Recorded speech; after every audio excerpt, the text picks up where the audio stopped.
School തുറന്ന് ഒരു മാസമായിട്ടും വിദ്യാഭ്യാസ കലണ്ടർ പ്രസിദ്ധീകരിക്കാതെ വിദ്യാഭ്യാസ വകുപ്പ് 3 ടേമിലെയും പരീക്ഷകൾ, മേളകൾ, സ്കോളർഷിപ്പ് പരീക്ഷകളുടെ സമയം എന്നിവ ഉൾപ്പെടുത്തിയാണ് കലണ്ടർ തയ്യാറാക്കേണ്ടത്. മുൻകൂട്ടി പാഠഭാഗങ്ങൾ പഠിപ്പിച്ചു തീർക്കാൻ സഹായകമാകുന്ന കലണ്ടർ വൈകുന്നതിനെതിരെ അധ്യാപക സംഘടനകളും രംഗത്തെത്തി. സലാം മുഹമ്മദ് വിവരങ്ങൾ നൽകും. സലാം, സാധാരണ ഒരു അധ്യയന വർഷത്തിന്റെ തുടക്കത്തിൽ തന്നെ ഇത്തരം കലണ്ടറുകൾ പ്രസിദ്ധീകരിക്കാറാണ് പതിവ്.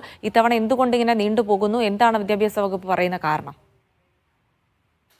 അധ്യയനം പിന്നിട്ട് ഒരു മാസം കഴിഞ്ഞിട്ട് വിദ്യാഭ്യാസ കലണ്ടർ ഇതുവരെ ലഭിച്ചിട്ടില്ല. ഇത് പ്രസിദ്ധീകരിക്കാൻ പൊതുവിദ്യാഭ്യാസ വകുപ്പ് തയ്യാറായിട്ടില്ല. ഇത് അധ്യാപകരെ വലിയ ബുദ്ധിമുട്ടിലാണ് ആക്കുന്നത്. കാരണം സാധാരണ ഈ സ്കൂളുകളുടെ വിദ്യാഭ്യാസ പ്രവർത്തനങ്ങളൊക്കെ തന്നെ മുൻകൂട്ടി തീരുമാനിച്ച് അങ്ങനെ ഒരു തയ്യാറെടുപ്പിന് അധ്യാപകർക്ക് സഹായിക്കുന്നത് വിദ്യാഭ്യാസ കലണ്ടറാണ്. സ്കൂളുകളുടെ 3 ടേമിലെ പരീക്ഷ, അതുപോലെ സ്കോളർഷിപ്പ് എക്സാമുകൾ, കൂടാതെ മേളകൾ, ശാസ്ത്രമേളയായാലും അങ്ങനെയുള്ള മേളകളൊക്കെ തന്നെ ഈ വിദ്യാഭ്യാസ കലണ്ടറിൽ രേഖപ്പെടുത്തുകയുണ്ടാവും.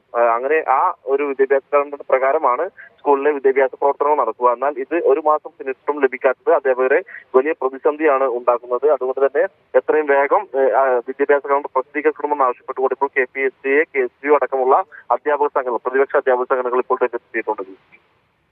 ശരി, സലാം മുഹമ്മദാണ് വിവരങ്ങൾ നൽകിയത്.